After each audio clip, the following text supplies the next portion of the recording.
What's up, you fools? Matt, ESCunited, your favorite Eurovision channel. Welcome back. This is the ESCunited expert panel, where the team of ESCunited reviews all of the songs that are out there in the Eurovision Song Contest, and then share our thoughts, our ideas, and preferences, whatever you want to call it. And at the very end, you get this awesome score that we'll provide to you and see where we rank it. We do that every year, and we're going to do it this year as well, because why not? You will be able to do the same. More on that later on in the video. So make sure to subscribe to our channel because there are plenty of videos to come your way. Next up, get ready. San Marino. San Marino is back. They joined the contest first over 10 years ago now, and they've qualified only once back in 2014 when Valentina Monetta, the queen of Eurovision, took them to the finals for the first time with Maybe, but that was the last time as well. So that ought to change, right? So Serhat is returning to the contest. He previously represented San Marino in 2016 with I Didn't Know. I didn't know that I'm falling for you and my dreams could come true. Now he's back. He said he has learned a lot about Eurovision and now he's ready to conquer it and take the country back to the finals. Can he do it? The name of the song? Say Na Na Na. Say na na na. On the dark deserted way, say na na na. There's a light for you that waits, it's na na na. Or is it say Ya Ya Ya? That's why we're here to figure it out. Let's talk this through. Do we like it or not? Do they have a chance to qualify? Is it the year for them to make it through? Melanie, your thoughts? Yes, I just have 2 words for this review. I show you guys. It's guilty pleasure.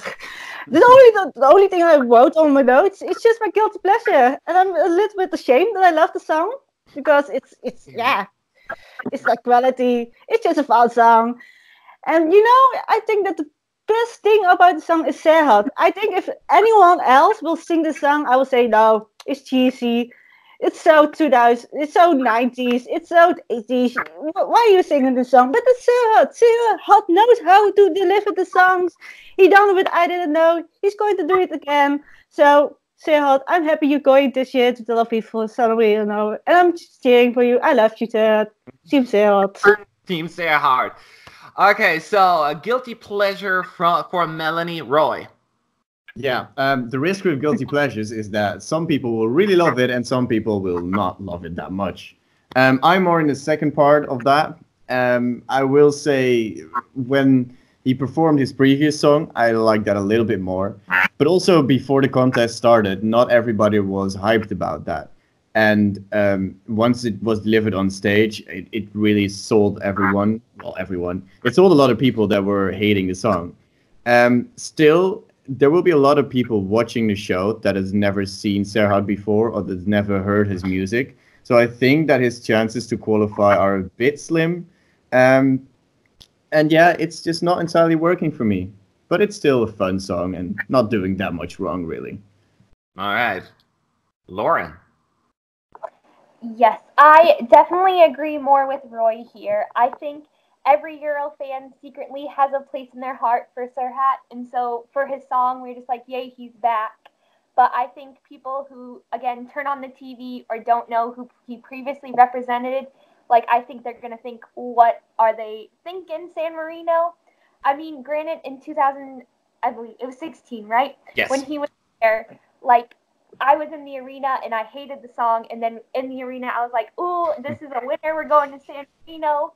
But I don't think I'm going to have that effect again this year. He's such a likable personality, but I think Euro fans are going to vote for him because of who he is, not for the song, which I think might not be really fair. If another song deserves to qualify more, but just because of his personality.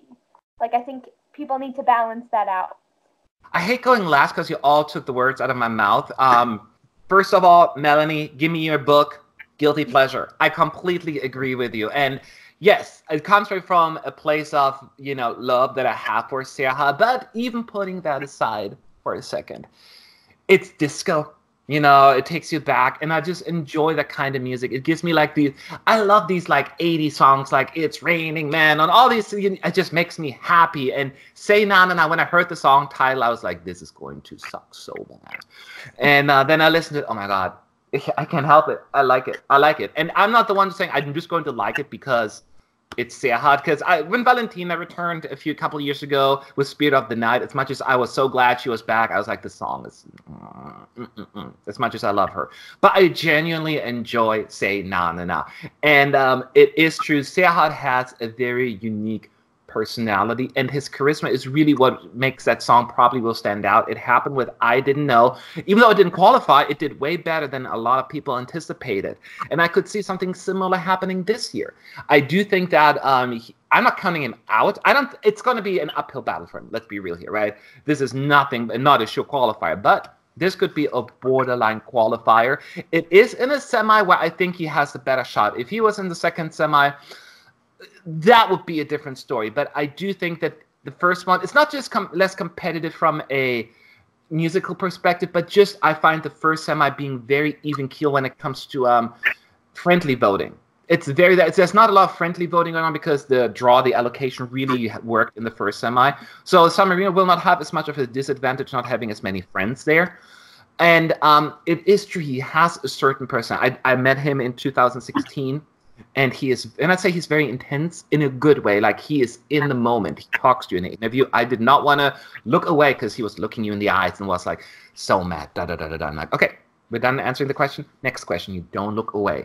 He's like that, and I love that. And he brings that a little bit on stage. His voice is very deep, right? He always says, "Na na na," and it's just so unique. Is it going to work for Eurovision? I don't know. I have a soft spot for it, but Lauren is absolutely right. I do think it gets a little overhyped within the ESC community because it's San Marino and because it's Serhat. But it is a guilty pleasure for me. I don't think we have a whole lot of gimmick, silly songs this year, right? We always need like that comic relief. And I think "Say Na Na Na" fills that void. So that is why it is on my radar, and I just enjoy it. I just have a soft spot for it, and I wish San Marino the best of luck. But we can talk all day long. All that matters are the scores, right? So let's take a look at what we gave San Marino, and then we take a look at the entire team. So, who was first? Melanie, what's your score for San Marino? Just as I said, it's a catchy song. I really love disco vibes. I'm loving it. I'm going to party on it, so I give it a 7. All right, 7 points from Melanie. Roy, your turn. Yeah, it's just a guilty pleasure. It's not working for me necessarily. It's still a song that doesn't really do a lot wrong. And so it's not the lowest ranked song out of all the songs for me. But I gave it a 5, which is okay, I guess. That's okay. So, Lauren. Yeah, trying to look at it as a non-Euro fan, not knowing him, I really can say the song isn't really that spectacular. It's either you're going to love it or hate it. And I'm fortunately towards the hate it side, but I've decided to give him a 4 because I think his staging could make it really work and hopefully brings his personality again. All right, and that is fair, and I totally see where you're coming from. If you don't look at, the non-Eurovision fans, I think this one will have less of an impact unless it really comes across. Sometimes a song just really comes across and gravitate towards it. What I can see him doing is pull a Moldova 2018. The song that not many people liked, and then the staging was so much fun and was so memorable. That is what San Marino needs. And it is my guilty pleasure. I cannot give it a high score for many reasons, but just like Melanie, my guilty pleasure, gotta give it 7 points. So 7 points from me as well. But once again, we're only 4 peoples. There are over 20 people who voted with the ESCunited team, and here is our official ranking for San Marino's song. Comes down, we're gonna say yeah, yeah, yeah. 7.07. I heard an O coming from Melanie. Yeah, I didn't surprise. That. I was more that people were more was thinking like, Roy, allow it. That's like, that's cheesy, it's old fashioned. It's not going to work for Eurovision. We just want to have masterpieces, fancy songs.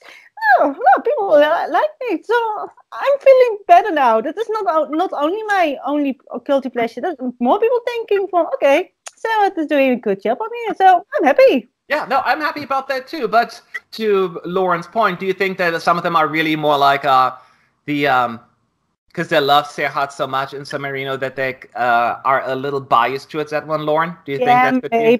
Maybe. But I think, if we just count out Serhat, I'm still going to sing this at the ES clubs with karaoke. I'm already wanting to do it, I'm just waiting for the karaoke nights with the song. So give me that, please.